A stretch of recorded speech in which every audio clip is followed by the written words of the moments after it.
Are you looking for more control over the content you see on your Twitter feed? In this video, I will show you how to easily navigate the settings menu and change your sensitive content preferences. So make sure to watch this video until the very end to understand the tutorial properly. So the thing is that, there is no option in the Twitter app to change the sensitive content settings. You can't disable or enable sensitive content using the Twitter app. But there is a quick and easy workaround for that. What you want to do is open up any web browser you like and then go to twitter.com.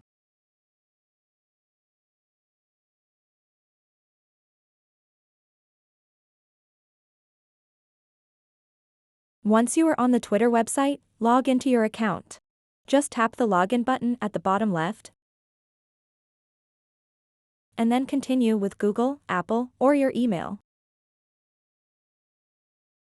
Once you've logged into your account, tap on the profile picture icon at the top left corner of the screen.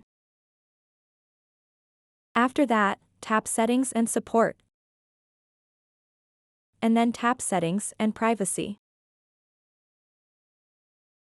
Once you are on the Settings page, tap Privacy and Safety,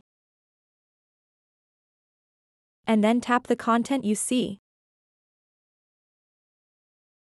So now what you want to do next is put a check mark on this empty box next to display media that may contain sensitive content. This will enable sensitive content on Twitter. Once you've done that, tap Search Settings, and then remove the check mark on this box next to hide sensitive content.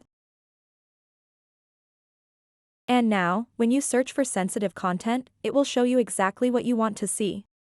So that wraps up this tutorial. If you have any questions about this whole process, please let me know in the comments section below. And if this video helped you out, please give it a big thumbs up and subscribe to this channel for more tutorial videos like this one. Thank you so much for watching and have a good day.